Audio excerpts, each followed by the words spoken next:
The smoke rose every morning from the hillside east of Havenwood, thin and gray against the winter sky rising from frozen grass like the breath of something buried alive.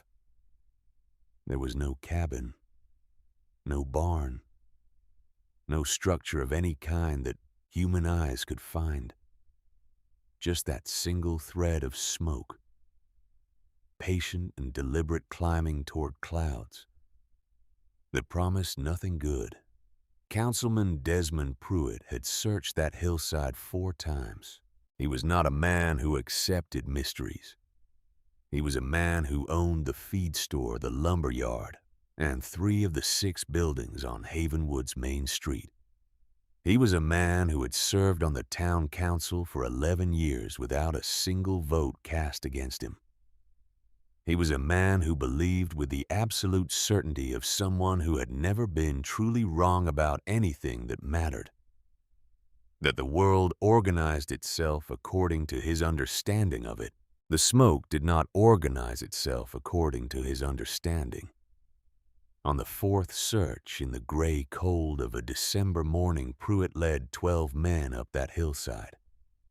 They fanned out across the frozen grass, prodding the ground with walking sticks, looking for any seam or gap that might explain what they were seeing. They walked in lines. They walked in circles. They called out to each other across the wind. They found nothing. At one point, Pruitt stopped walking. He stood very still on a flat section of the hill maybe 30 yards from the crest, and looked out across the Dakota prairie, spreading south and west toward a horizon so flat it looked like the edge of the world. The wind cut through his coat. His boots crunched on frost-stiffened grass. Beneath his feet, if he had known where to listen, he might have heard the faint creak of timber, the soft draw of air through a carefully designed flue, the quiet turn of a page. He heard nothing. He stood there for nearly 4 minutes. Then he turned and walked back down the hill with the tight-jawed expression of a man whose certainty had met something it could not explain, and who had decided, as such men often do, that the explanation must simply be that there was nothing to explain.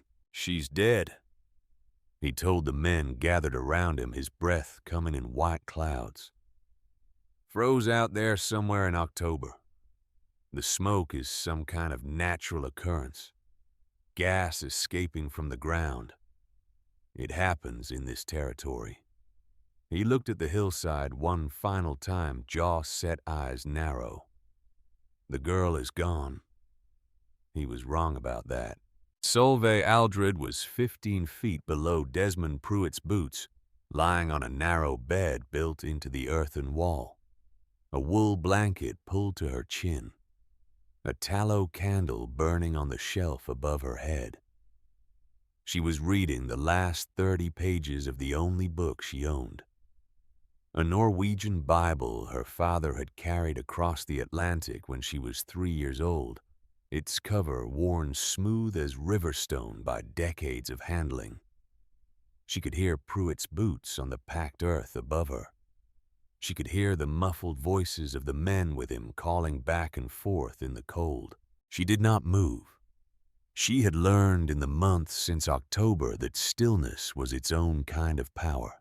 But to understand what Solveig Aldred built beneath that Dakota hillside, and why she built it, and what it would cost the town of Havenwood to have laughed at her for building it, you have to go back 4 months to a September afternoon that smelled of turned earth and grief, when a 17-year-old girl stood at the edge of her father's homestead with nothing but the clothes on her back and the knowledge inside her head. The knowledge, as it turned out, was enough. Arvid Aldred had come to Dakota Territory from the Telemark region of Norway in 1869, the year Solveig was born. He had been 23 years old, broad-shouldered and deliberate in his movements, with hands that seemed designed by nature for hard work and pale blue eyes that read weather the way other men read newspapers. He had filed his homestead claim on 160 acres of rolling grassland, 12 miles south of what would eventually become Havenwood, built a 2-room sod house in his first summer, and proceeded to make that land produce through sheer patient stubbornness. He raised Solveig alone from the time she was 6, after her mother died of a fever that swept through the territory in 1875. He did not remarry until Solveig was 14, and when he did, people who knew him well thought it was a mistake. Arvid Aldred was a careful man in most things. In the matter of Maren Dalgard, he was not careful at all. Maren was handsome, organized, and spoke well in company. She managed the homestead's accounts with precision and kept the house in an order that Arvid, who had raised a daughter in comfortable disorder, found vaguely impressive. What Arvid did not see, or perhaps chose not to see, was the way Maren looked at Solveig when she thought no one was watching. Not with cruelty exactly, with calculation. The way a person looks at a problem that has not yet required solving. Arvid died in September of 1886, thrown from a horse that spooked at a rattlesnake crossing the South Trail. He was found 3 hours later by a neighboring farmer. He was 40 years old. He died without debts, without enemies, and without having filed proper documentation on 30 acres of rough hillside land adjacent to his main claim land. He had never bothered to register because he considered it worthless, too rocky for crops, too exposed for grazing. Good for nothing, he had always thought. But the long view it offered of the surrounding prairie. Maren moved with impressive speed. 3 days after the funeral, before the grief had even settled into something Solveig could name. Maren sat down across from her at the kitchen table and spread out a document that a lawyer from Bismarck had apparently prepared some weeks before Arvid's death. The homestead, the document explained, passed to the surviving spouse under Dakota territorial law. Solveig, as a stepdaughter with no blood claim and no legal standing, had no inheritance rights. "This is your father's house," Maren said. Her voice was not unkind. It was simply final, the way a closing door is final, the way a winter freeze is final. "It is mine now. You are not my daughter. You are not my responsibility." She folded the document with practiced care and tucked it back into its envelope. "You'll need to go." Solveig sat at that table for a long moment. She was 17 years old. She had nowhere to go. She had $3.40 in a tobacco tin under her bed, a winter coat that had belonged to her mother, and the Norwegian Bible from her father's shelf above the door.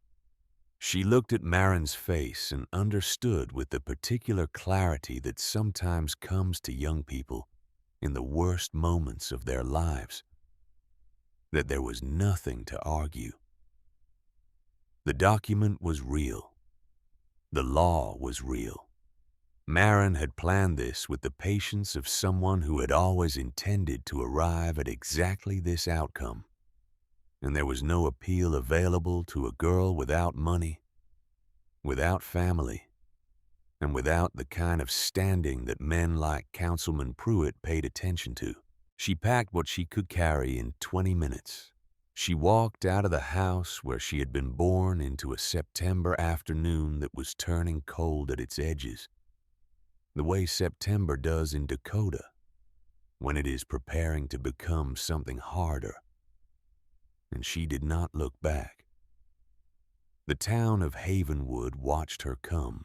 She walked the 12 miles from the homestead in 4 hours, arriving on the main street in early afternoon, with a canvas pack on her back and a face that showed nothing at all. People who saw her understood immediately what had happened. Word traveled fast in a town of 300 people, and the news about Marin Aldred's legal arrangements had apparently been traveling for some time before the funeral made them relevant.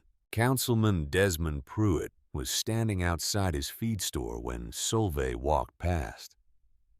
He was 52 years old, thick through the chest, with a silver watch chain and the permanent easy authority of a man who had been the largest presence in a small room for so long that he had forgotten there were other kinds of rooms.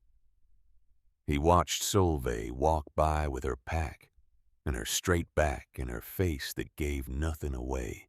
"That's what happens," he said to no one in particular, but loudly enough for the street to hear, "when a man raises a daughter without proper guidance. A girl with any sense would have made herself useful to her stepmother. A girl with any real character would have found a way to contribute." He shook his head with the measured sadness of a man confirming his own prior judgment. "Instead, she's wandering the street like a vagrant. No direction, no plan. It's a shame is what it is." Nobody on that street said anything different. Some people looked away. Most simply watched. Solveig kept walking. She tried 3 houses that afternoon. She had known these families her entire life, had attended church with them, had helped with harvests and barn raisings, and the kind of communal work that prairie life required of everyone. Each door opened partway, looked at her, and considered. Each door then expressed something regretful about available space, about difficult circumstances, about Marin Aldred's friendships in town, and Councilman Pruitt's opinions about the matter, and the general wisdom of not complicating one's own situation by associating too closely with someone who had apparently made enemies of people with the power to make that association costly.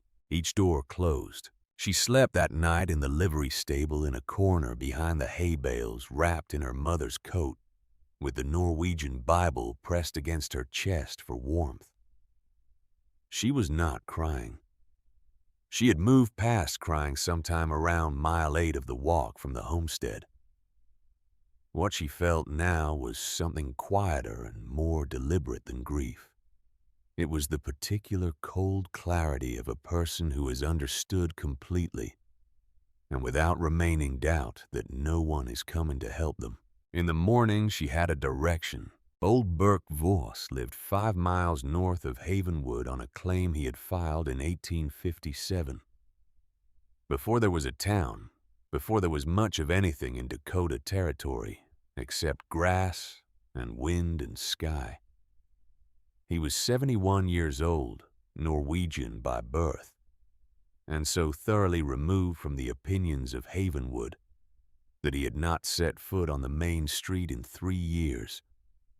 His hands were ruined by arthritis that had been advancing for a decade. The fingers curled inward like old roots, unable now to grip a tool or manage anything requiring fine control. But his mind was as sharp and organized as a surveyor's diagram, and his memory held things that nobody else in the territory still knew. Arvid Aldred had known Burke Voss for 17 years. He had brought young Solveig out to the old man's claim every summer since she was old enough to walk the distance, sitting her at Burke's kitchen table, while the 2 men talked about weather and soil and the deep, patient grammar of prairie survival. Burke had taught her father things that could not be learned from books or neighbors, and Burke had, without Solveig fully understanding it at the time, begun teaching her those same things too. She walked the 5 miles north through a morning that had gone steel gray and bitter, and knocked on the door of a man she had not seen in 8 months. Burke Voss opened the door, looked at her face for one long moment, and stepped back to let her in without a word. He poured coffee. He listened without interrupting. He asked 3 questions when she finished and let her answer all 3 completely before he spoke again. "Your father came to me," Burke said, "about 2 years ago. He sat where you're sitting now. He looked at his ruined hands, then back at her. He asked me to teach you what I taught him. The real things," he said, "not the things everyone knows. The things that keep a person alive when everything else has failed." He paused. He said he had a feeling that you might need them on your own someday. He didn't say why. He didn't have to. Solveig sat very still. "I told him you were young yet," Burke continued. "I told him we had time." He looked at the window at the gray sky pressing down on the frozen grass. "I was wrong about that." He stood slowly the way a man stands when his body has its own opinion about the matter, and went to the back room.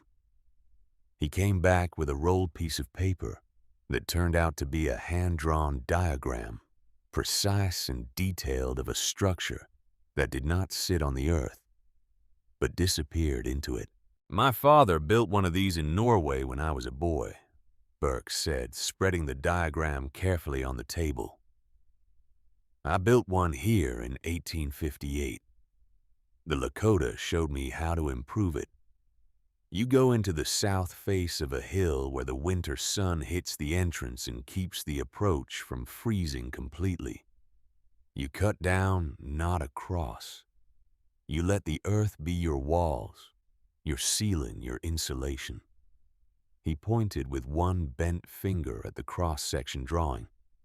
"The ground holds at 55 degrees year-round. Doesn't matter if it's 40 below at the surface. The earth remembers every summer that has ever passed through it. It holds that warmth and keeps it until summer comes again." Solveig studied the diagram with the focused attention her father had given maps and weather patterns, the ability to look at something drawn on paper and immediately understand its physical reality in 3 dimensions. "There's a piece of land," Burke said, 30 acres on the east section of your father's original claim. The rough hillside above the creek bend the south-facing slope. He never thought worth filing on." He folded his hands on the table. "Marin's claim covers exactly what her lawyer wrote down. Her lawyer wrote down what she told him, and she never told him about those 30 acres. Because your father never thought they mattered." "They matter now," Solveig said. Burke almost smiled. "They matter now. She'll come looking. Pruitt will send people." "They'll look," Burke said. "I'll show you the entrance design. I'll show you the chimney pipe.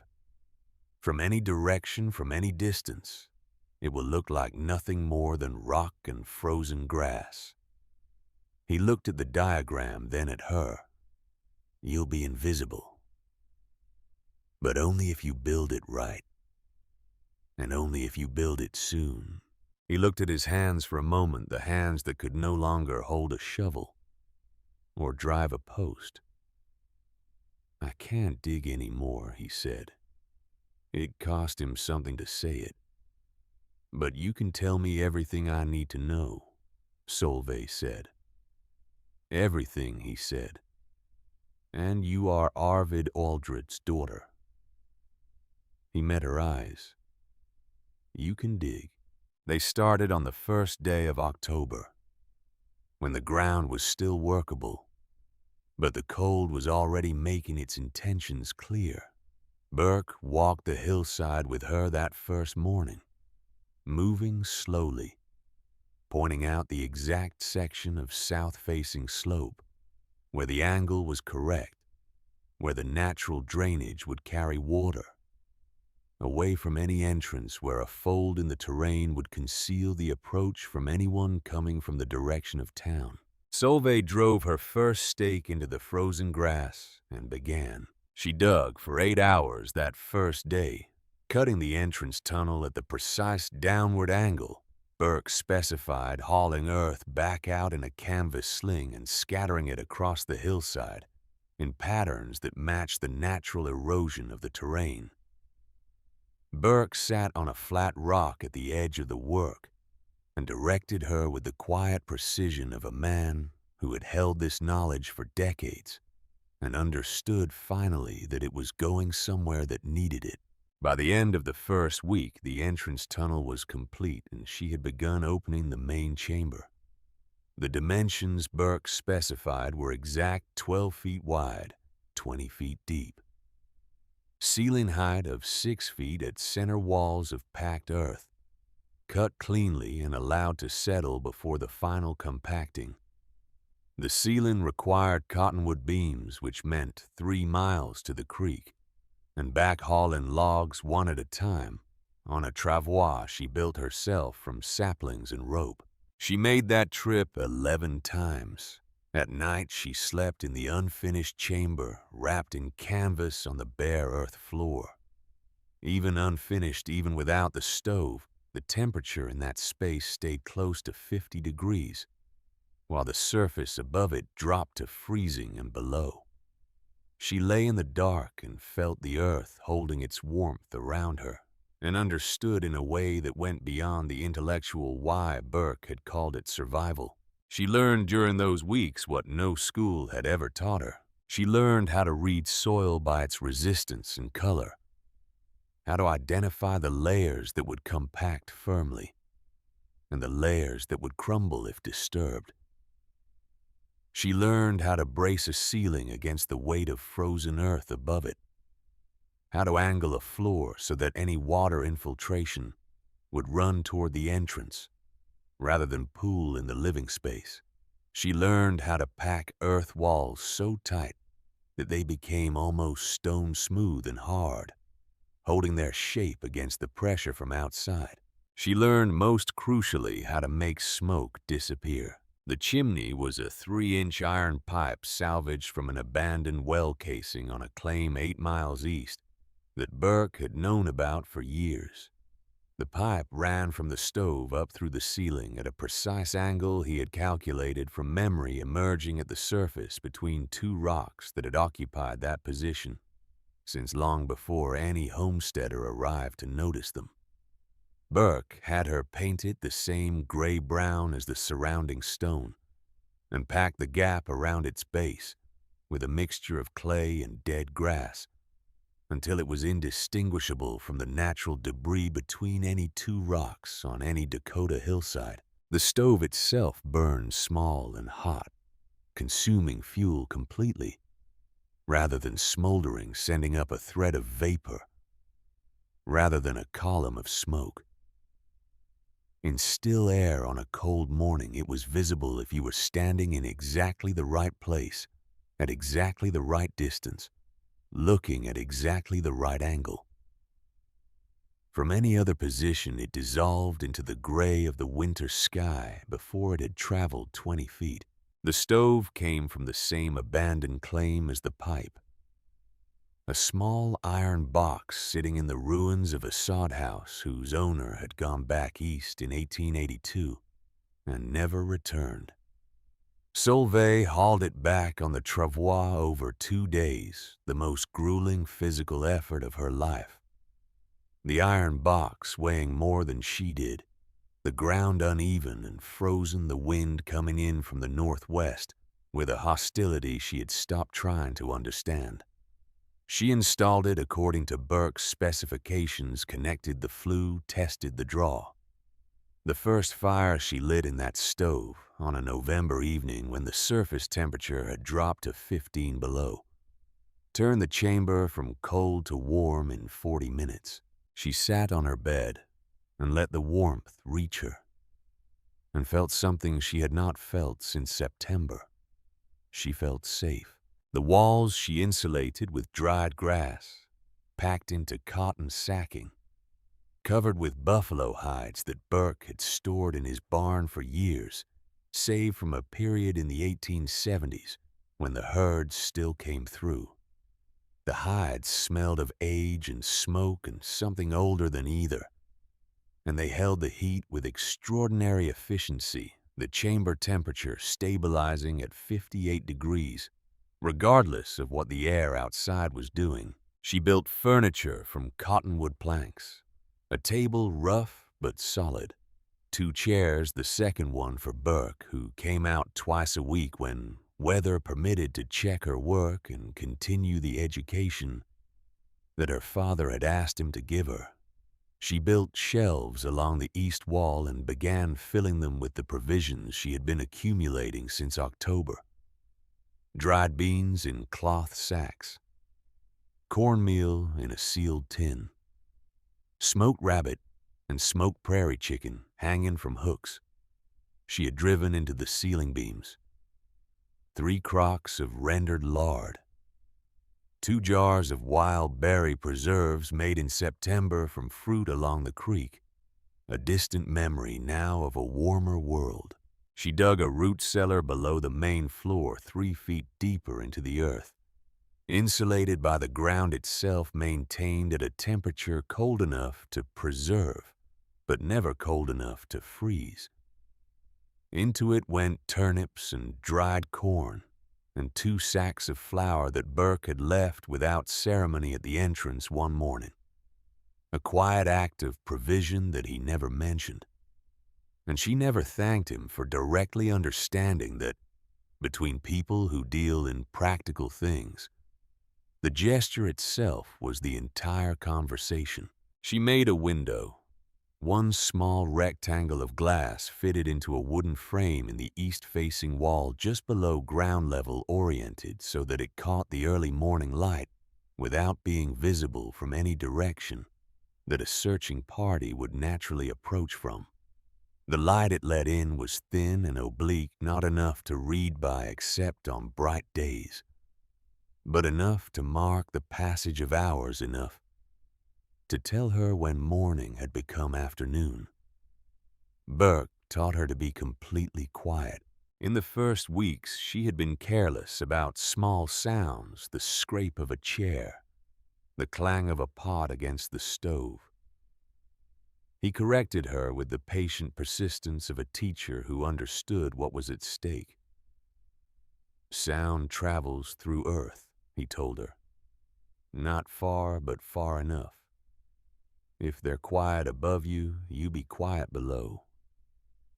She learned to move with a deliberateness that eventually became natural, each action considered before undertaken, each noise accounted for.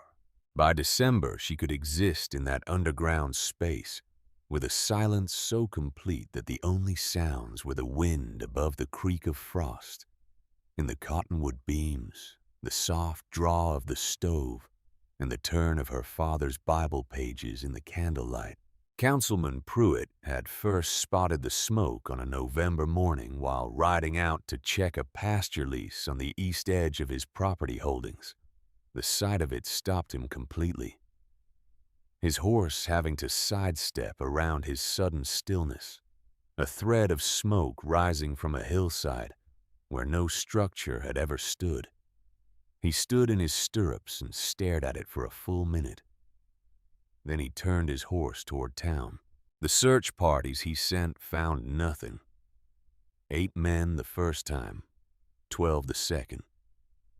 Pruitt himself leading the third, covering every foot of that hillside with methodical intensity, walking directly over the entrance approach twice, without recognizing the fold of terrain for what it was, standing on the roof of Solvay's home for nearly 4 minutes, while arguing with one of the men about disturbed earth that he attributed to badgers. He felt nothing beneath his boots but solid frozen ground. By December, he had declared the matter settled. "The girl is dead," he announced to the council. "Froze out somewhere in October. The smoke is a natural phenomenon, gas from the ground. It happens in this territory." He said it with the finality of a man who had searched thoroughly and found nothing, which in his experience meant there was simply nothing to find. The smoke continued to rise every morning, indifferent to the matter being closed. It became a joke in Havenwood.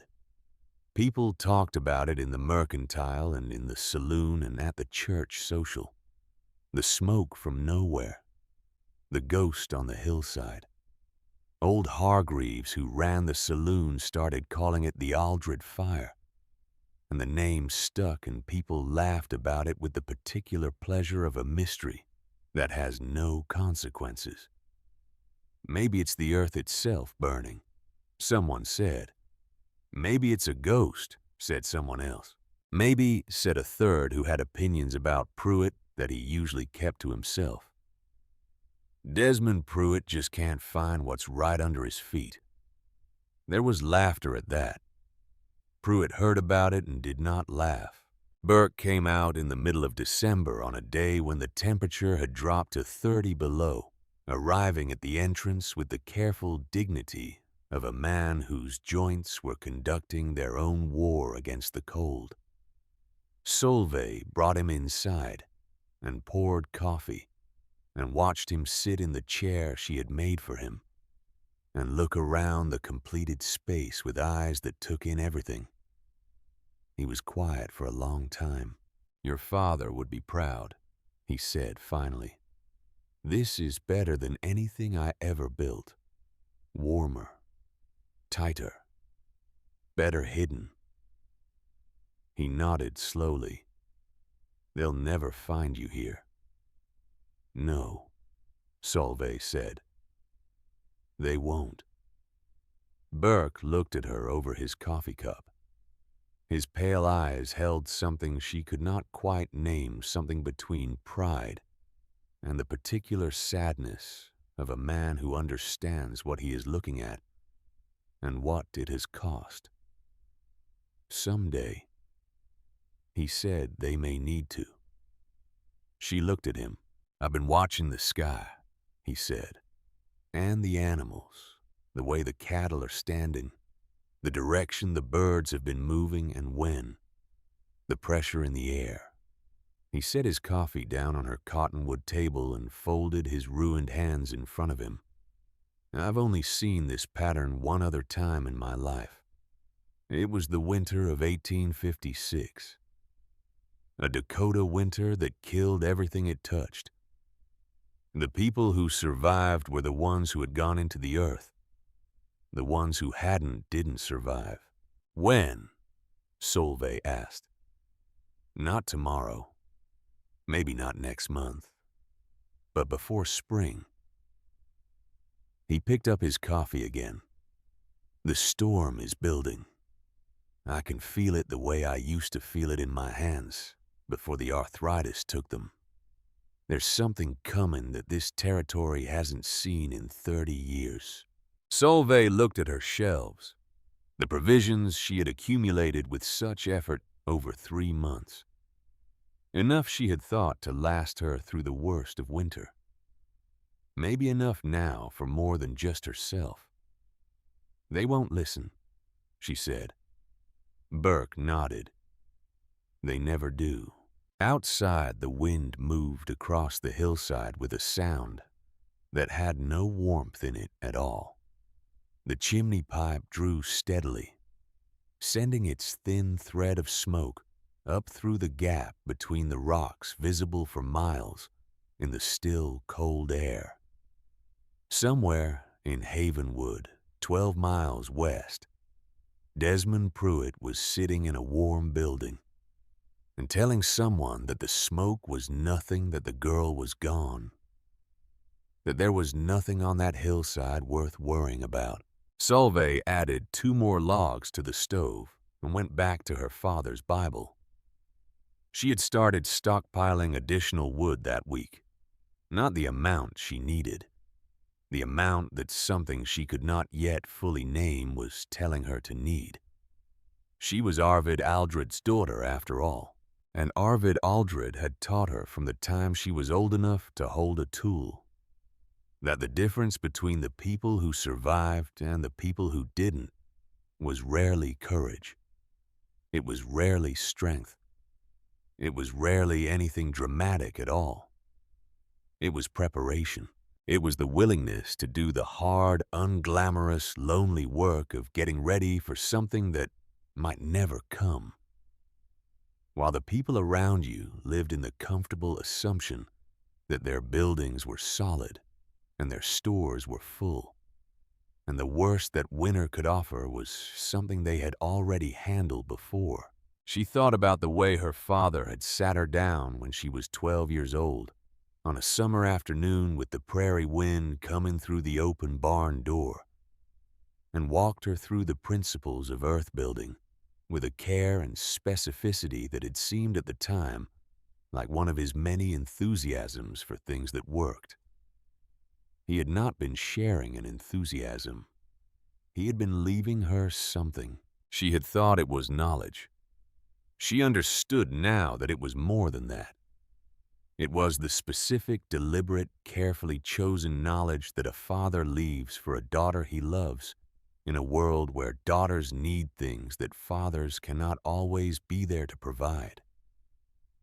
He had looked at Marin before the wedding with those pale blue eyes that read weather, and he had understood something about the forecast, and he had made his preparations. He had made her his preparation. She closed the Bible and set it on the shelf above her bed and blew out the candle and lay in the 58-degree dark, listening to the wind move across the hill above her. And she was not afraid. She was ready, and miles away in Havenwood, in buildings with walls and roofs and all the visible signs of permanence and safety, people who had never considered what the earth beneath their feet might be trying to tell them, went to sleep in the comfortable certainty that they had handled every Dakota winter so far. The sky above the territory held its breath. The storm was building, and only one person in 12 miles of frozen prairie knew it was coming. January arrived with a cold that had weight to it, the kind that pressed down on the prairie like a hand rather than moving through it, like wind.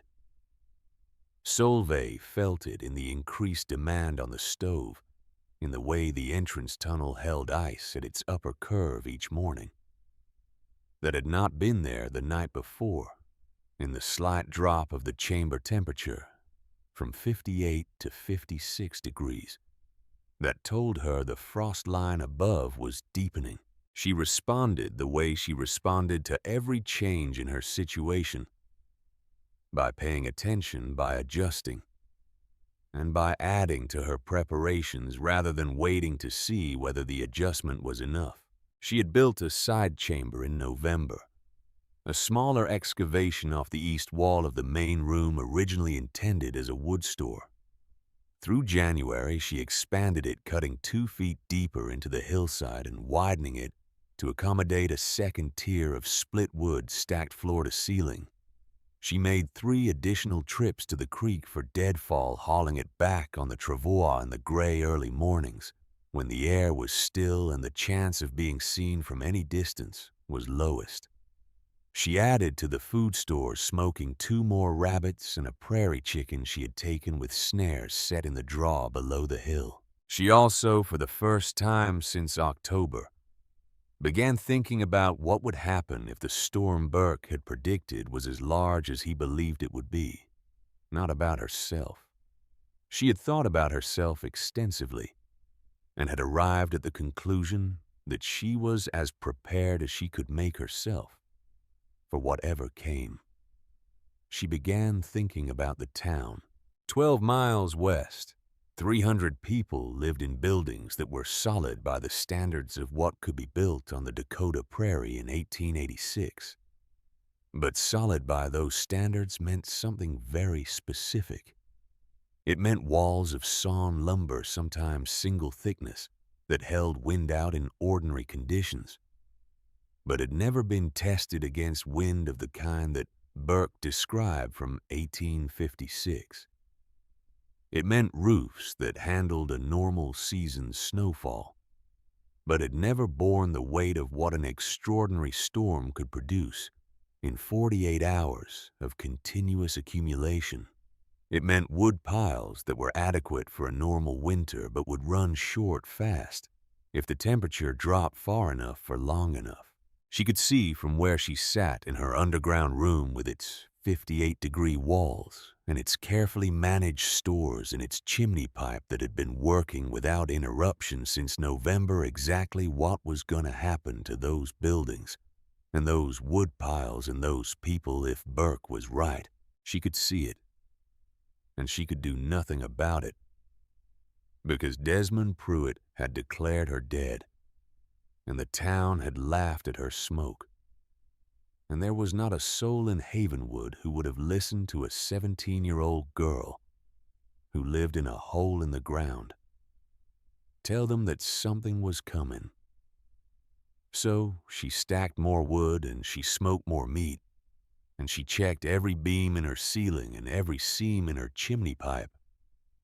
And she waited. On a gray afternoon in the second week of January, she heard footsteps above her that were different from the search party sounds she had learned to identify. These were lighter, slower, moving without the organized pattern of men on a mission. They stopped. They started again. They circled the area around the concealed entrance with the hesitant curiosity of someone who was not sure what they were looking for, but suspected they were close to it. Then silence. Then, very quietly, 3 distinct knocks on the earth above the entrance approach. Not the random contact of a walking stick. Deliberate, spaced, the kind of knocking that means something. Solveig sat perfectly still for a full minute. Then she moved to the entrance tunnel and listened. Nothing. She eased up the tunnel to the concealed door and put her ear against it. From the other side, barely audible, came a voice. "I know you're in there." A woman's voice, low, careful, aware of carrying. "I'm not here to cause you harm. I'm here because I have no one else I can say certain things to." Solveig did not open the door. "My name is Harriet Pruitt," the voice said. "I am Desmond Pruitt's wife, and I want you to know that I think my husband is wrong. About you. About all of it." A pause long enough that Solveig thought perhaps the woman had gone. Then, "I can't say that in town. I can't say it to his face. I can't say it to anyone who would take it back to him." Another pause. "But I can say it here. To the hillside if nothing else. To the smoke that comes from nowhere." Solveig listened to the sound of something being set down on the frozen ground. A soft thud. Fabric against earth. "I left something at the entrance," the woman said. "You don't have to trust me. You don't have to open the door. But I hope you're warm enough, and I hope you're eating enough.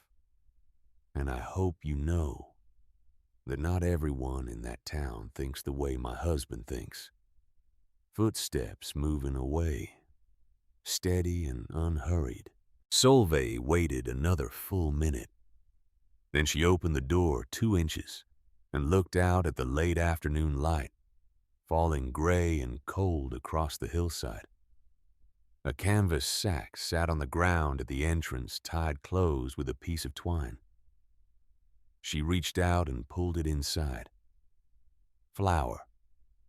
A good 10 pounds of it, and beneath the flour, wrapped in cloth, a small jar of rendered fat, and a paper packet of dried apple slices. She sat with that sack in her lap for a long time in the 58-degree warmth of her underground home, thinking about what it meant that the wife of the man who had tried 4 times to find and displace her had just left provisions at her door. Thinking about what it cost a woman to walk 5 miles out of town in January and knock on a piece of frozen earth and say what Harriet Pruitt had said, knowing that if her husband ever learned of it, the cost would be considerable. She thought about her father and the way he had always insisted that inside most situations that looked simple, there was a more complicated truth waiting for someone patient enough to find it. She put the flour on the shelf beside her own supply and went back to work. February came in with a peculiarity that Burke had been watching for. The temperature swung in ways that didn't follow the normal pattern of a Dakota winter. Days of unusual warmth, almost spring-like in their softness, followed by sudden hard freezes that arrived without the gradual buildup that usually preceded them. The wind shifted direction repeatedly in the course of a single day, backing and filling like something that couldn't make up its mind. The sky in the south and west had a quality that Burke described when he came out in the first week of February as loaded, like a gun that's been cocked, he said, sitting in his chair with both hands around his coffee. It doesn't look dangerous right now. It looks quiet, but it's been made ready for something. He had been watching the cattle on the homestead south of town. They were clustering in ways he hadn't seen in 30 years, pressing together in the low ground, refusing to move to the higher pasture, where the grass was still accessible under the shallow snow cover. He had been watching the birds, the few species that wintered in the territory, and they were behaving with an agitation that had no obvious cause. He had been watching the sky every morning and evening, reading the colors and the cloud patterns against everything his memory held of every winter he had lived through in Dakota. How long? Solveig asked. Burke was quiet for a moment. Less time than I'd like, he said finally. More time than they'll use well. I should tell someone. Burke looked at her steadily. Who would you tell Pruitt, the council that declared you dead in December? He shook his head, not unkindly. They wouldn't hear it from me in good years. They won't hear it from you now. He set down his coffee cup. The only thing you can do is be ready. More ready than you think you need to be. She was already adding to the woodpile every day that weather permitted, dragging deadfall from the creek bed and cutting it to stove length and stacking it in the side chamber. She was already adding to the food stores, already checking and rechecking the chimney.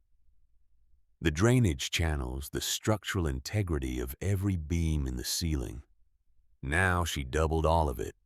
In Havenwood, 12 miles west, Councilman Desmond Pruitt was having a different kind of February.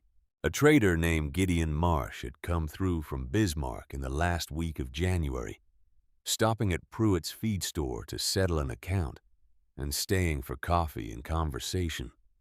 Marsh traveled the territory routes regularly and had developed a weather sense that most men who spent that much time on the open prairie acquired whether they wanted to or not. He told Pruitt over that coffee that he had a bad feeling about the coming weeks, that he had seen certain things on his ride south that reminded him of the winter of 1856, which he had survived only because he had been close enough to a settlement to reach it before the storm closed everything down. That he thought Havenwood might want to consider taking some precautions, laying in additional fuel, reinforcing the weaker structures, making sure the most vulnerable residents were housed somewhere solid. Pruitt listened to this with the patient expression of a man waiting for a conversation to end.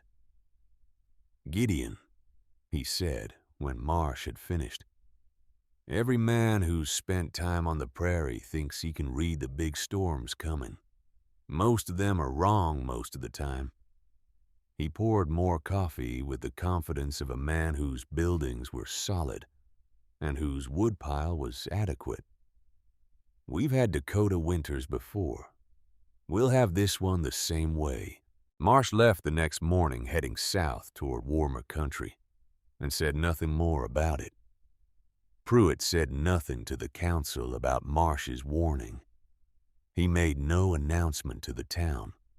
He posted no notice, sent no riders to the outlying homesteads, made no suggestion that anyone might want to take the kind of precautions that a man with some experience of serious plains winters would have recognized as basic prudence. He had his reasons. The council election was scheduled for April. There were two men in Havenwood who had been talking for the past year about whether Desmond Pruitt's 11 years on the council had perhaps been long enough, whether it might be time for some new thinking. Pruitt understood that the perception of leadership was as important as leadership itself, and that nothing undermined a man's authority faster than creating alarm over a threat that then failed to materialize. If he told the town to prepare for a major storm, and no major storm came, he would look like exactly the kind of excitable, credulous man that his political opponents were suggesting he had become. So he said nothing. He told himself that Marsh was probably wrong. He told himself that he had lived through 20 Dakota winters and knew what a serious storm looked like in its approach. He told himself that the mild days in early February were a sign that the worst was already past. He told himself all of these things with the practiced conviction of a man who had learned over decades in positions of authority that the most important person to persuade was always himself. The 2nd of March arrived with a morning so mild that people in Havenwood came outside without their heavy coats, tilting their faces toward a sun that felt almost like April. Children played in the street. Women visited on doorsteps. A farmer on the edge of town began calculating whether the ground might be workable for early planting if this warmth held. By noon, the temperature had dropped 15 degrees. By 3 in the afternoon, it had dropped 30.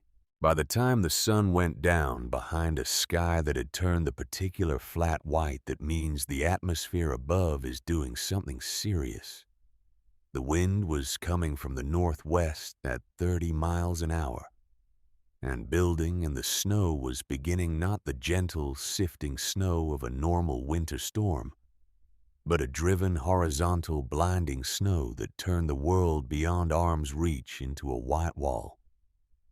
By midnight, the wind was at 50 miles an hour.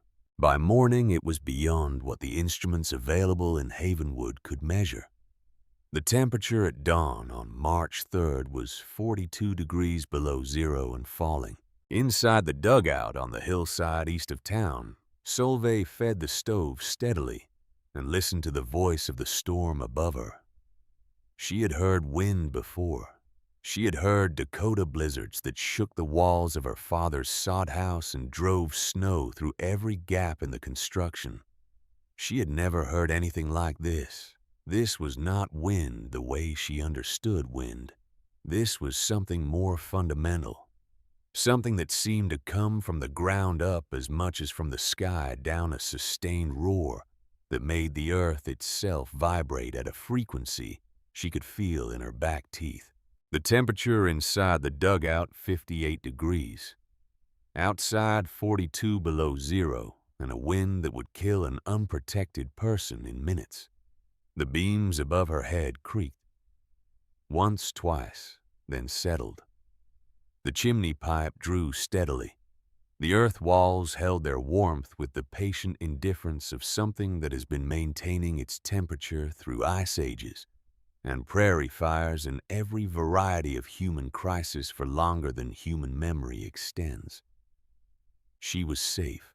12 miles west, Havenwood was not. The storm found every weakness in every structure in that town, with the methodical thoroughness of something that had time and understood how to use it.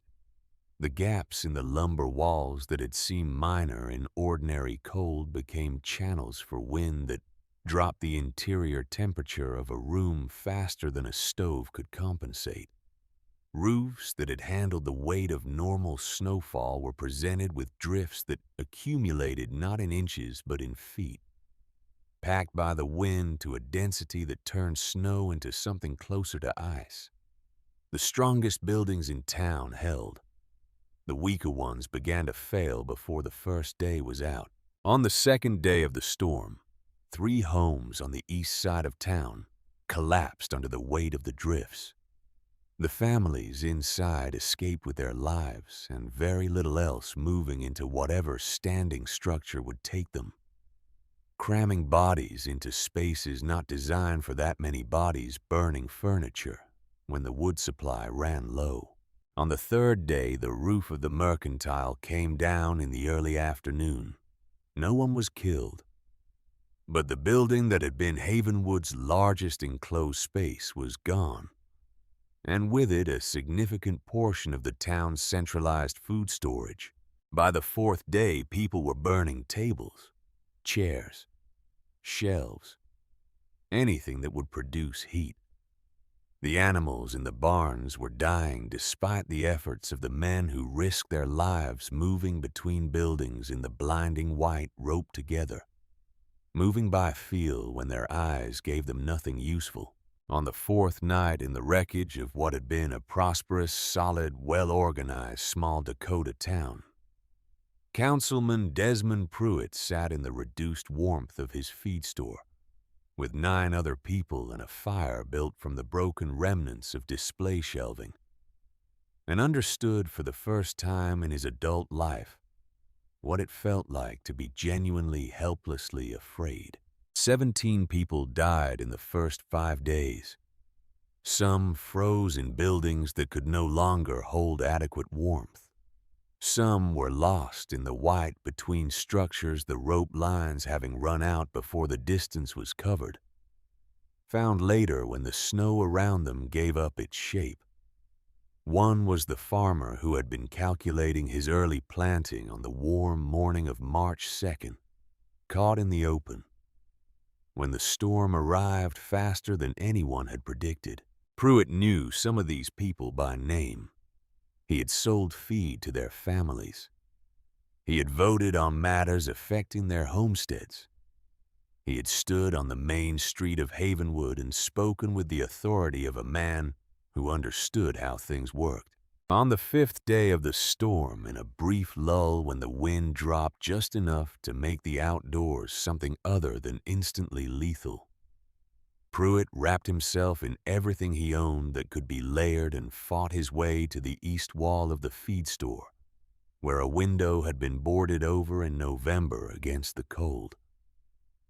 He pried one board loose and looked out at the white world.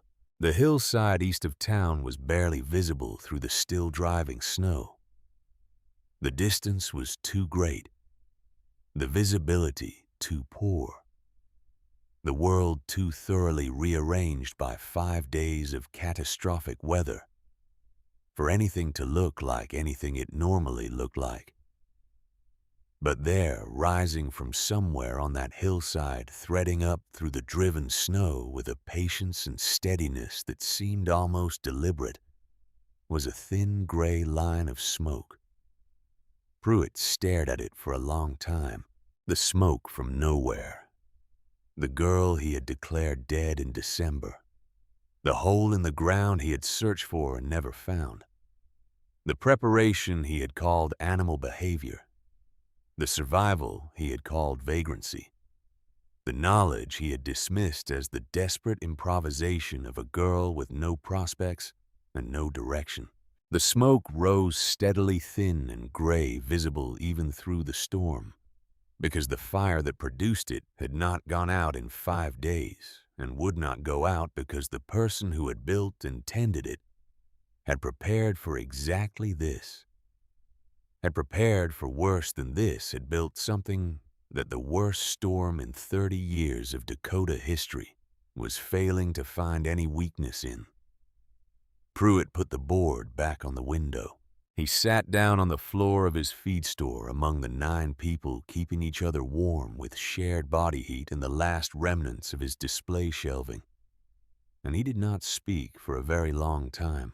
That same evening, as the temperature outside pressed toward 50 below, and the wind found new gaps in walls that had been adequate, that morning a sound came from the direction of the dugout entrance, faint through the roar of the storm, the sound of the concealed door being opened from outside. Solveig was at the stove when she heard it. She took the candle lantern and moved to the entrance tunnel and looked up toward the door and saw coming down the tunnel on hands and knees, with the last organized effort of a man who had used everything he had to get there. Old Burke Voss. She was down the tunnel and beside him before he had finished the descent, her hand on his arm, steadying him, guiding him the remaining feet into the main chamber and onto the chair that had been waiting for him since November. He was coated in frost. His eyebrows, his coat, the fabric of his trousers from the knee down, all of it white with the accumulated evidence of a walk that should have been impossible, and that he had made anyway because his own house, the one-room timber structure he had built in 1857 and maintained for 30 years, had begun to fail around him on the afternoon of the 5th day. He sat in the chair and let her remove his outer layers and wrap him in the wool blanket from her bed and press a tin cup of hot coffee into his damaged hands. And for a while he simply breathed the breath of a man who has arrived somewhere after being not certain he would arrive. "I built this with you," he said, finally looking around the chamber that held its steady warmth, while the storm spent itself uselessly against the hillside above. "I never thought I'd need it myself." Solveig sat across from him at the cottonwood table. "I built the chair for you," she said simply. "I always thought you'd need it eventually." Something moved in his pale eyes, the closest thing to surprise that a 71-year-old man who has seen most of what the world offers is capable of showing. Then slowly he smiled. On the 6th day of the storm, 2 more people died in Havenwood. On the 7th day, the wind began almost imperceptibly at first to ease. On the morning of the 8th day, for the first time in a week, a person could stand outside and see more than 10 feet in any direction. The cold remained savage. The snow was everywhere, drifted in shapes that made the familiar geography of the town almost unrecognizable. Buildings that had stood for years were buried to their eaves. The main street was a valley between white walls 8 feet high. But the wind had stopped. Pruitt emerged from the feed store into a silence so complete after 7 days of roaring that it felt like a physical substance, like something he was walking through, rather than simply walking in. He looked at the destruction around him. He looked at the people coming out of the other surviving structures, their faces showing the particular hollow expression of people who have been frightened for so long that the fear has temporarily exhausted itself. He looked east toward the hillside. The smoke was still rising, thin and gray and steady, climbing into a sky that had gone the pale, clean blue that follows the worst storms, a blue so clear it looked newly made. The smoke rose and dispersed and rose again, with the patience of a fire that had been carefully tended through 7 days of the most extreme weather in a generation. Pruitt turned to the people gathered in the street around him. "We need to move," he said. His voice had lost something, the particular tone of absolute authority that had characterized it for 11 years on that council. The register of a man who expected to be obeyed because he had always been obeyed. What remained was simpler and more honest. It was the voice of a man who understood exactly how wrong he had been, and exactly what that wrongness had cost. "There's shelter on that hillside," he said. "There's been shelter on that hillside all winter. We're going to go find it." 23 people gathered what they could carry and began the long walk east through the drifted snow toward the thin gray thread of smoke rising from the hillside where a 17-year-old girl had spent the winter building something that the most powerful man in Havenwood had declared 4 times over simply did not exist. The walk east took nearly 3 hours. 3 hours that should have been 40 minutes on a clear day, on a road that 23 people knew by memory, reduced to a grinding, exhausting struggle through drifts that in places rose above a man's waist, and in other places had been scoured by the wind down to bare frozen ground as hard and slick as iron. They moved in a rough column, the strongest at the front, breaking trail the weakest in the middle, held up by whoever was beside them. Everyone roped together with the feed store line that Pruitt had thought to bring. One of the few genuinely useful decisions he had made in the past 7 days. The cold was still savage. Whatever the actual temperature was, it was the kind of cold that turned exhaled breath to ice crystals. Before it had traveled 6 inches from a person's face, the kind that found the gap between a coat collar and a hat brim, and worked on that exposed strip of skin with focused impersonal efficiency. They did not talk much. Talking cost warmth. Pruitt led from the front-breaking trail through the deeper drifts with his body, because he was still the largest person in the group. And because it was, he understood in some way that had not required articulation, the correct thing for him to do. His lungs ached with every breath of air that was too cold for lungs to process comfortably. His feet, despite 2 pairs of wool socks and good boots, had gone from painful to numb somewhere around the first mile, and he had made the calculation that numb was preferable to painful and kept moving. Behind him came people he had known for years, families from the church, men who had served on committees with him, women whose names he knew and whose circumstances he had voted on in council sessions. Old Whitmore, the schoolteacher, supported on either side by 2 of the younger men. The Hendricks children, 4 of them wrapped in everything their parents had been able to put on them. The youngest one carried on her father's back, and near the back of the column, moving with the deliberate, careful steps of a woman who was conserving exactly as much energy as she needed to conserve, and not one movement more Marin Aldred. Pruitt had seen her emerge from the ruins of the Homestead Supply Office on the south end of the main street, one of the structures that had held its roof but lost so much heat through its inadequate walls that the people inside had spent the final 2 days unable to feel their feet. She had said nothing when she joined the group. She had taken a place near the back without being directed there, and had kept moving without complaint through the 3 hours of difficult terrain. Pruitt did not speak to her. He was not sure there was anything he could say that the situation had not already said more clearly than he was capable of. He focused on the smoke. It was the only fixed point in a landscape that the storm had rearranged almost beyond recognition. The familiar rolls and draws of the East Prairie buried under white. The usual landmarks either gone or transformed into shapes that bore no relationship to their summer selves.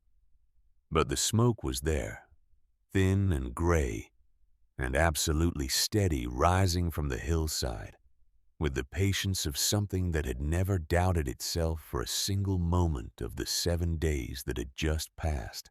He followed it the way a sailor follows a lighthouse. Without it, he was not certain he could have found the hillside at all, much less the specific section of south-facing slope where the entrance was concealed. Without it, he understood all 23 of them would have been navigating by memory and approximation through a landscape that memory could no longer reliably map. Without the smoke from nowhere, they would have been lost. He thought about that as he walked breaking trail through a drift that came to his chest and required him to essentially swim through it for 10 feet before the ground rose and the snow shallowed. He thought about what it meant that the only reliable point of navigation in 7 days of catastrophe was a fire that a 17-year-old girl had kept burning in a hole in the ground that he had spent 4 months trying to find and extinguish. He did not reach any comfortable conclusions.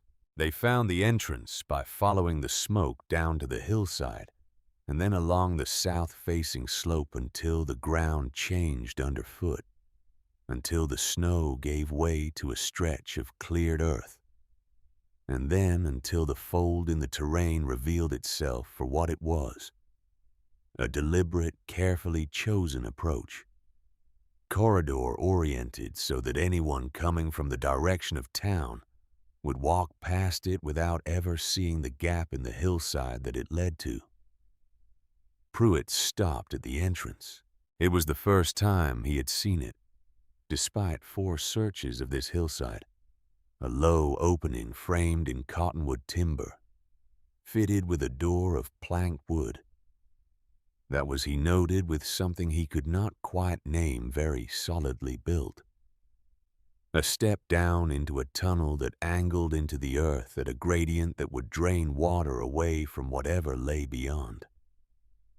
Above the door, between 2 rocks that he recognized with a start, as the same 2 rocks he had examined and dismissed on the 3rd search, the tip of an iron pipe protruded an inch above the stone. A thread of smoke rose from it into the still, cold air. He had stood in front of it without seeing it. He stood in front of it now and raised his hand and knocked. The sound his knuckles made on that cottonwood door was the sound of a man who understood finally and completely what he was asking for. The door opened. Solveig Aldred stood in the entrance of the home she had built with her own hands, from the October earth of a hillside that everyone in Havenwood had walked past for years, without ever considering what it might be useful for. She was wearing her father's wool overshirt and her mother's winter coat, and the expression of a person who had known this moment was coming without knowing exactly when it would arrive. Her pale blue eyes, her father's eyes, moved across the group, gathered on the slope above the entrance, with the calm assessment of someone who had spent months learning to read situations quickly and accurately. They found Pruitt first. "I know who you are," she said. Her voice was even, not cold, not warm. Even the way the temperature of the earth 50 feet below the surface is even the same in every season, unmoved by what happens above it. "You said I was living like an animal. You said no decent person disappears into the ground and hides from the world." Pruitt's face was red with cold, and something that had nothing to do with cold. He had prepared words on the walk east, some sequence of explanation and apology that had seemed adequate when he assembled it in his head, but which now, standing in front of her, seemed like precisely the wrong kind of thing to say. He discarded it. "I was wrong," he said. "We have children with us, old people. They will die before nightfall if we can't find shelter." Solveig looked past him at the group on the slope.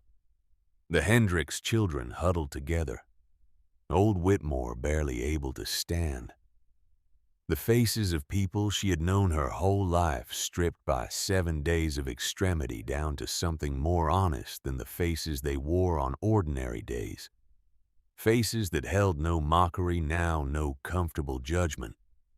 Only the transparent and completely genuine fear of people who understood that they were out of options.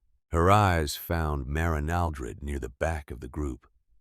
Marin was looking at her. The calculating expression that Solveig remembered from the kitchen table in September. The expression of a woman with a plan and the patience to execute it was gone. What remained was something that Marin Aldred had probably not shown another human being in many years. It was simply the face of a person who is cold and frightened and has nowhere else to go. Solveig held her stepmother's gaze for 3 full seconds. Then she stepped back from the door and said, "Come in. All of you. There is room." She said it the way her father would have said it, without performance, without the satisfaction of a person who has been proven right and wants the proof acknowledged. She said it as a simple statement of fact, the way you state the temperature of the ground or the direction of the prevailing wind. There is room. Come in. They came in. 23 people filing down the entrance tunnel into a space that was 12 feet wide and 20 feet deep and maintained at all times at a temperature of 58 degrees. The difference between the air outside and the air inside the dugout was at that moment 100 degrees.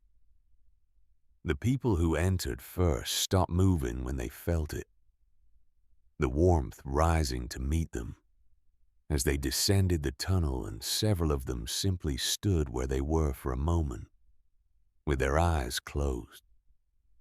The way a person stands in the first moment of something they had stopped believing was still possible. The Hendricks children began to cry, all 4 of them quietly and without apparent embarrassment. Their father held them and said nothing. Old Whitmore sat down on the floor immediately inside the entrance because his legs had decided they were done, and 2 of the younger men sat down beside him, and nobody suggested he should stand up. Pruitt stood in the center of the main chamber and turned slowly, looking at the walls, the ceiling, the shelves, the stove with its steady warmth, the root cellar door in the back corner, the small east-facing window that let in a slant of pale winter light, the furniture made by hand from cottonwood planks. He looked at the tallow candles on the shelves and the dried herbs hanging from the ceiling beams, and the Norwegian Bible on the shelf above the bed built into the wall, and the careful, functional, thoroughly considered order of a space that had been designed and built and maintained by a person who understood exactly what she was doing and why. It was, he realized, a better home than most of the homes in Havenwood. Not larger, not more decorated, but better in the ways that actually mattered better. Insulated, better heated, better provisioned, more structurally sound, more intelligently designed for the reality of the climate it existed within. He had called it a hole in the ground. He had called it animal behavior. He had spent 4 months trying to find it in order to put a stop to it. He turned and found Solveig watching him with those steady, pale eyes. He looked away first. In the far corner of the chamber, in the cottonwood chair that had been built for him and had been waiting for him since November, Burke Voss sat with his ruined hands folded in his lap and watched Pruitt with the expression of a man who has lived long enough to see most things come around to where they were always going to end up. He said nothing. He did not need to. The work of settling 23 people into a space designed for one required the kind of practical problem-solving that Solveig had been developing since October. She organized it with a calm efficiency that Pruitt watched and could not have described in precise terms, but recognized as the rarest kind of authority, the kind that does not announce itself, that simply solves the problems in front of it in the correct order without requiring acknowledgement or direction. She arranged the sleeping positions along the walls, the most vulnerable nearest the stove, the children, together in the center, where body heat would accumulate and where the temperature would be most stable. She assessed the food stores and the number of people and the likely duration of the situation, with the same methodical attention to physical reality that she had applied to every problem since October. Then, she began cooking. She fed 23 people that first evening from stores she had built through 3 months of solitary labor. The portions were not large. No one complained. No one who had spent 7 days uncertain of whether they would see another morning complained about the size of a bowl of bean soup in a room that was 58 degrees warm. On the third night, when the children were asleep and the adults were arranged in the dim warmth of the chamber around the stove's steady heat, Pruitt moved to sit near Solveig, who was reading her father's Bible by the light of a single candle. She looked up.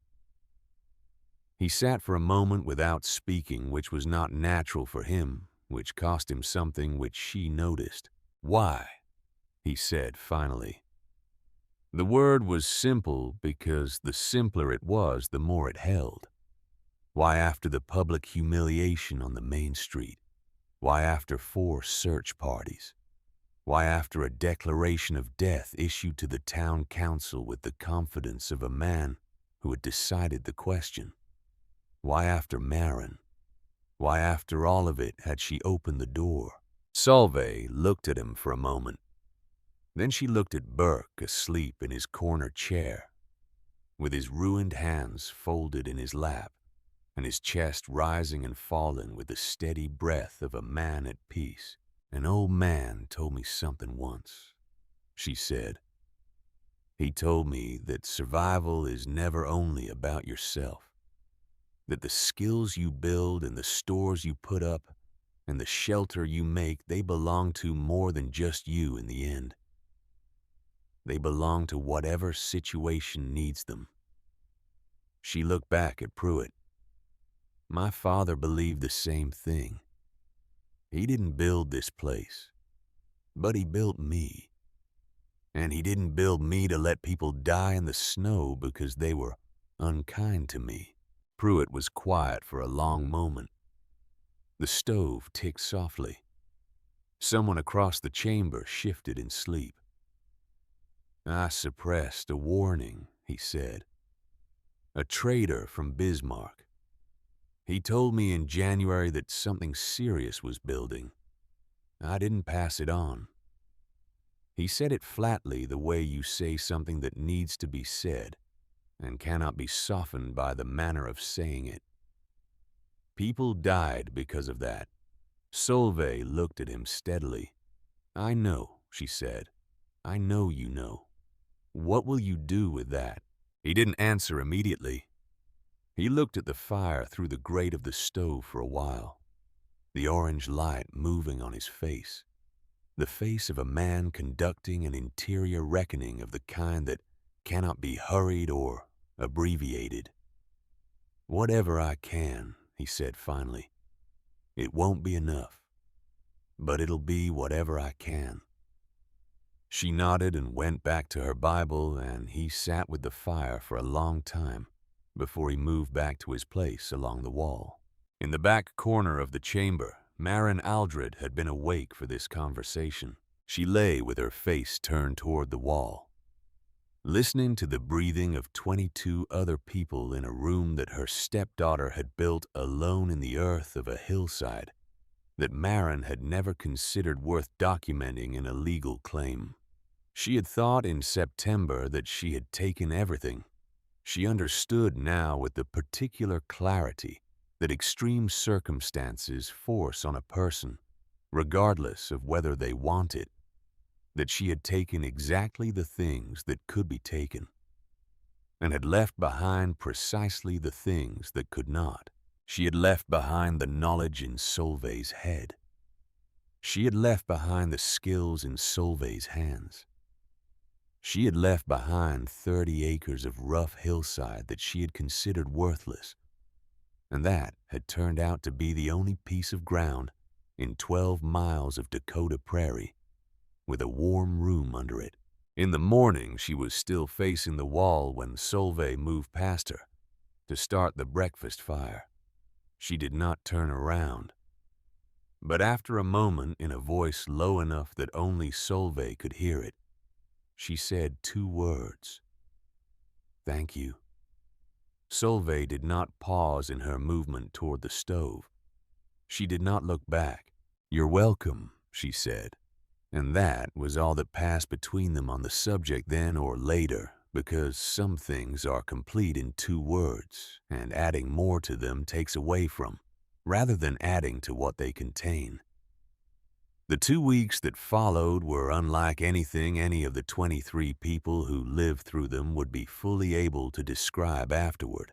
The space was too small for that many people, and yet it held them. The provisions were calculated for one person's winter, and yet stretched and managed with careful attention.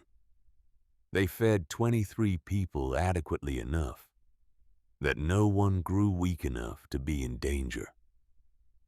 The warmth that the earth provided freely and the stove supplemented was enough, always just enough to keep the temperature in the chamber at the level that a human body can not only survive, but actually function within.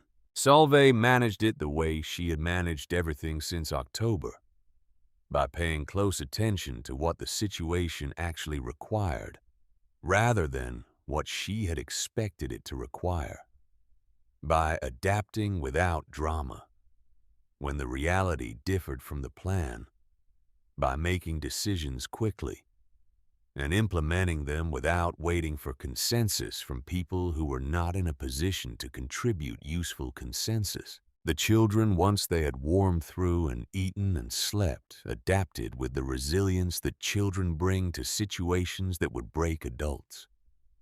They played games in the narrow passage between the sleeping walls. They listened to stories told by old Whitmore, who turned out to have an inexhaustible supply of them. They asked Solveig questions about the construction of the dugout with the uninhibited curiosity of people who have not yet learned to pretend that ignorance is sophistication, and she answered all of them with the same patient specificity that Burke had always used with her. The adults contributed what they could. The men who had the strength for it took turns hauling wood from the side chamber to the stove. The women organized the sleeping arrangements each night with the pragmatic efficiency of people who have decided that the situation requires cooperation and are going to cooperate.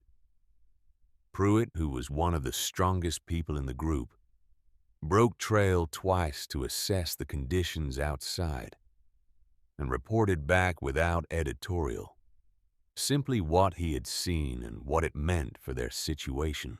Burke spent most of his time in his chair, sleeping more than he had slept in years, eating the portions Solveig brought him with the diminished appetite of a very old man who has expended the last of his large reserves and is now running on what remains. But when he was awake, he was fully present, watching the management of the crisis with the satisfied expression of a man watching something he built being used exactly as it was designed to be used. He told Solveig on the 5th day of the group's stay that he thought he had perhaps earned his rest. "You have a few more years in you yet," she said. He smiled at that, the full smile of a man who knows something. The person speaking to him does not yet know, but will come to understand in time. "Perhaps," he said. "Perhaps a few."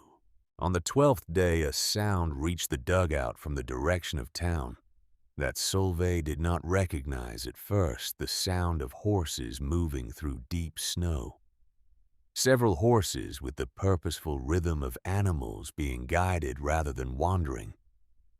She went to the entrance and climbed to the surface and stood in the bright, cold air of a Dakota morning that smelled of snow and distance, and something that might eventually become spring if it was patient enough. Coming from the west, following the rough track that her own 23 visitors had broken days earlier, was a party of riders and 2 wagons moving slowly through the remaining drifts. They were coming from the direction of Bismarck, from the direction of the territorial government, and the relief organizations that had begun mobilizing when the size of the storm became clear from the reports of the settlements it had passed through before reaching Havenwood. She watched them come for a while. Then she went back inside and told the others. The relief party found Havenwood in the condition that the storm had left it, 17 dead, several buildings destroyed, others damaged beyond safe habitation. The town's food stores significantly depleted, and its fuel supply critically low. They found a population that had survived in the structures that had held in conditions that had been genuinely dangerous, with the hollow eyes and deliberate movements of people who had been afraid for a long time. And they found 3 miles east of the ruined town, a hillside with a warm room in it, occupied by 23 people in substantially better condition than anyone in Havenwood proper. Among the relief party was a man named Edmund Holt, a Norwegian-born carpenter from Fargo, who had signed on with the relief organization because the wages were fair and because he was, as he had been for most of his 32 years, looking for a place that felt more like a destination than a waypoint. He came to the hillside on the 2nd day of the relief operation, sent to assess whether the dugout structure might provide any useful model for emergency shelter construction going forward. He descended the entrance tunnel with a lantern and an engineer's eye, and spent 2 hours examining every element of the construction: the angle of the entrance, the ceiling support system, the stove installation, the chimney pipe design, the root cellar, the drainage channels, the wall composition and packing technique. Then he went and found the person who had built it and asked if she would walk him through the design decisions. Solveig spent the afternoon explaining the dugout to Edmund Holt, not as a guide describing a fixed thing, but as a builder describing the reasoning behind each choice, the logic of each design element, the problems each feature was solving. He listened the way Burke listened, which was to say, completely without the half-attention of a person waiting for their turn to speak. And he asked the kind of questions that told her he wasn't merely documenting, but actually understanding. By the end of the afternoon, he had filled a notebook with diagrams and measurements and structural notes. By the end of the 2nd day, he had extended his contract with the relief organization indefinitely. By the end of the week, everyone who had been watching had understood that the carpenter from Fargo was not staying because of the relief work. On the day the relief wagons prepared to move the most seriously affected Havenwood residents to Bismarck for the remainder of the winter, Councilman Desmond Pruitt gathered the survivors and the relief workers and the journalists who had come with the relief party in the area outside the dugout entrance. The cleared ground above the south-facing slope where the winter sun was finally tentatively beginning to offer something that could be called warmth. He had spent 3 days composing what he wanted to say and had arrived finally at the understanding that the thing he wanted to say could not be composed in advance, that it would have to be said in the simple order in which it was true. "I owe this young woman my life," he said. His voice carried without effort in the still, cold air. "That is the simplest and most complete way to say it. and I want to say it publicly in front of witnesses, because it was public shame that I brought on her, and public acknowledgement is the minimum of what's owed." He paused. "I called her an animal. I led search parties to find the shelter she built and put a stop to it. I declared her dead when I couldn't find her, which was not because she was dead, but because I was incompetent." He let that word stand on its own for a moment. "When the storm came, she opened her door. She fed me. She kept my feet from freezing. She saved my life and the lives of 22 other people who had given her no particular reason to do any of those things." He turned to Solveig, who was standing to one side of the gathered crowd, with the expression of someone who would have preferred this not to be happening, but understood that it needed to. "I was wrong about everything," he said. "Wrong about you. Wrong about what survival looks like. Wrong about what it means to be prepared. Wrong about what decency actually requires of a person." He held her gaze. "I don't expect forgiveness. I'm not asking for it. I'm just saying what's true because the truth is all I have left to offer." Solveig looked at him for a moment. Then she looked at the gathered crowd. The survivors, the relief workers, the journalists with their notebooks, all of them waiting for what she would say. She thought about her father who had sent her to Burke Voss in the only way available to him through 17 years of deliberate preparation, through the specific and carefully chosen knowledge he had planted in her before he ran out of time to plant more.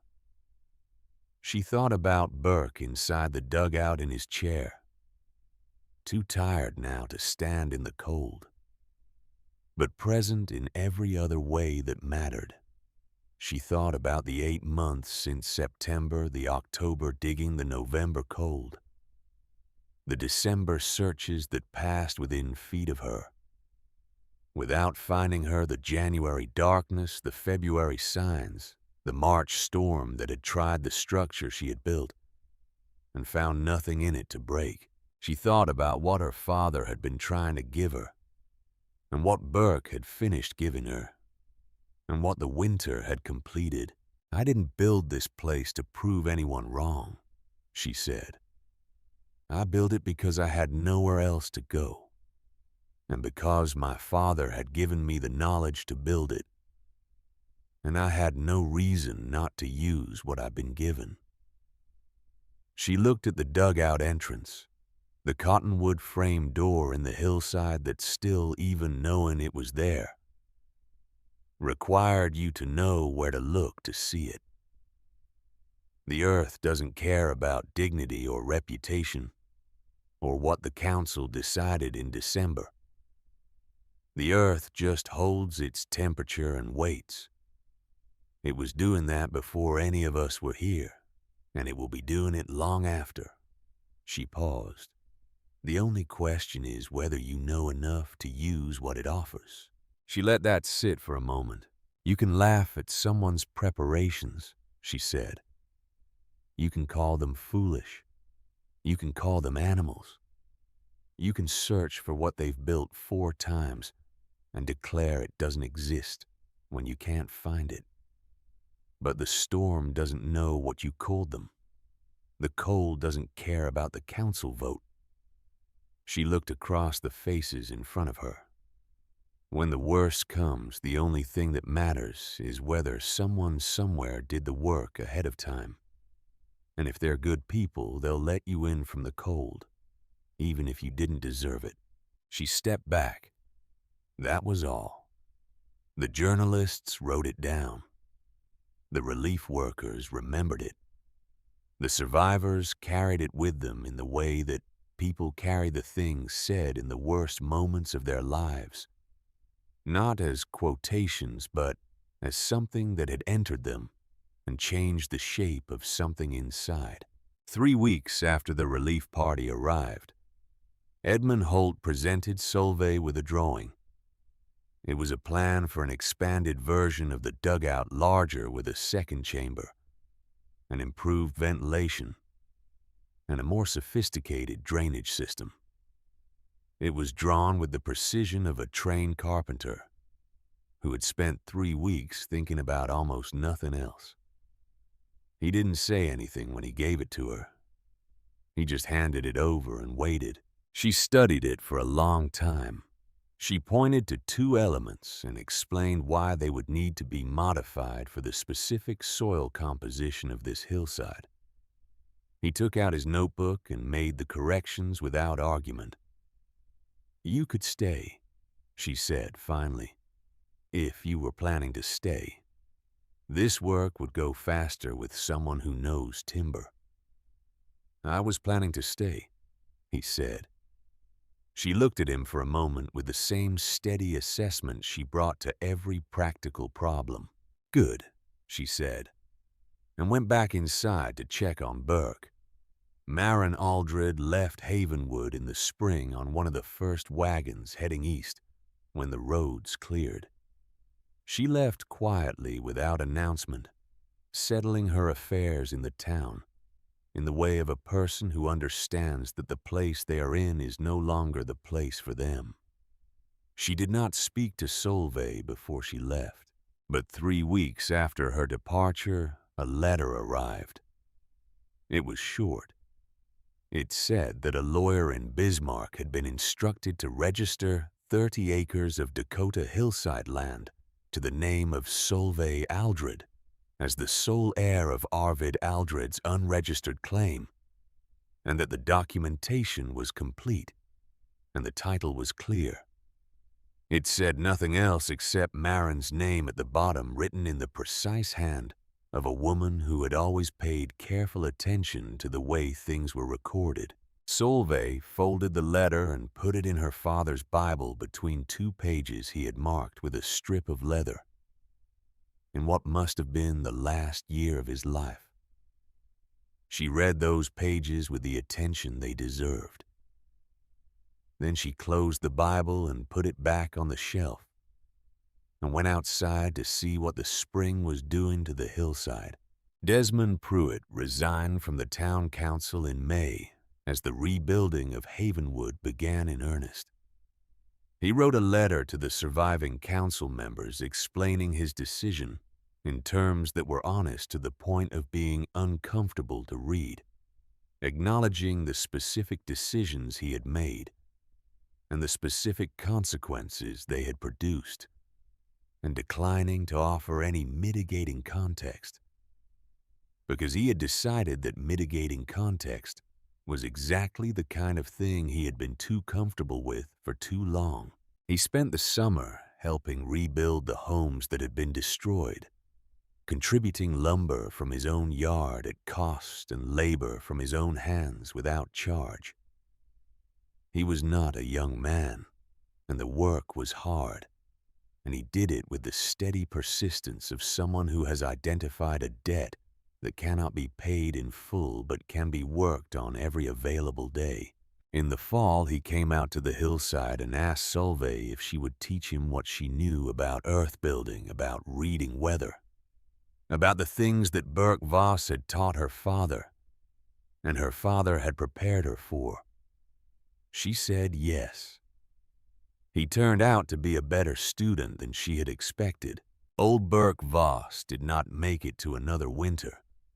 He died in the dugout on an April morning when the snow was finally leaving the south-facing slope and the first prairie grass was showing green in the patches of bare ground near the entrance.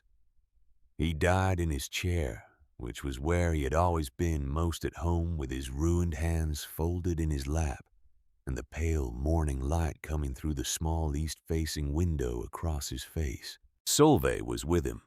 She had known for several days that the time was close, and she had not left the dugout, except for necessities, spending the hours reading to him from her father's Norwegian Bible, which he had always said was the only book worth reading twice. He did not say much in those final days. He was a man who had spent 71 years choosing his words carefully, and was not about to change that practice at the end. But on the morning he died, an hour or so before he opened his eyes and looked at her with the full clarity of a man who is very tired but not confused. And he said, "Your father was right about you." She held his hand, the ruined arthritic hand that had once known how to build things, and had given that knowledge to her father, and through her father to her. And she said, "He was right about you too." Burke closed his eyes. An hour later, he was gone. They buried him on the hillside above the dugout, in a spot where the south sun would warm the ground over him in winter, which seemed like something he would have appreciated. Edmund made the headstone from a piece of Dakota limestone, and Solveig told him what to carve. He taught us how to disappear. We learned how to survive. The phrase "smoke from nowhere" entered the language of the Dakota settlers the way certain phrases do not, through any deliberate effort, but because it named something that needed naming, something that people recognized from their own experience the moment they heard it put into words. Any preparation that looks like madness until the moment it is needed. Any provision that seems excessive until the situation arrives that exactly requires it. Any knowledge that appears unnecessary right up until the instant it saves your life. When someone was mocked for their caution, for their stockpiles, for their underground shelters, for their careful reading of weather signs and animal behavior, and the thousand small indicators of what the land was preparing to do, the older settlers would shake their heads with the quiet authority of people who knew something. The mocker did not yet know. "Remember the smoke from nowhere," they would say. "Remember Solveig Aldred." Solveig and Edmund built the expanded homestead that summer, and the next adding chambers, improving systems, developing the techniques that Edmund's carpenter knowledge and Solveig's earth-building knowledge produced between them in combination. They taught what they knew to anyone who came to learn, which turned out to be more people than either of them had expected people from Havenwood and from the surrounding homesteads, and eventually from settlements further out, who had heard about the hillside and the winter and the smoke that had risen through 7 days of the worst storm in a generation. They had 4 children, all of them raised on the same hillside, all of them taught from early childhood the things that mattered in that country: how to read weather, how to work with the land instead of against it, how to build things that would hold under pressure, how to prepare for storms that might never come while living fully in the seasons between them. And every morning, thin and gray and steady against whatever sky the day offered, the smoke rose from the hillside east of Havenwood, not from nowhere now. Everyone knew where it came from, but they kept calling it that anyway because some names are true in ways that outlast the mystery that created them, and because the smoke from nowhere had become, in the end, a name not for a mystery, but for a kind of faith. The faith of a person who does the work before the storm arrives, who builds the shelter before the cold comes, who keeps the fire burning through the darkest and longest nights, not because they are certain it will matter, but because they understand in the way that only certain people come to understand it, that the fire itself is the point. The fire is always the point. And somewhere under a Dakota hillside, in a room where the earth holds its warmth, regardless of what the seasons do, above it the temperature stays the same all year, 55 degrees, give or take. It doesn't matter if it's 40 below outside. The earth remembers summer. It keeps that warmth until summer comes again.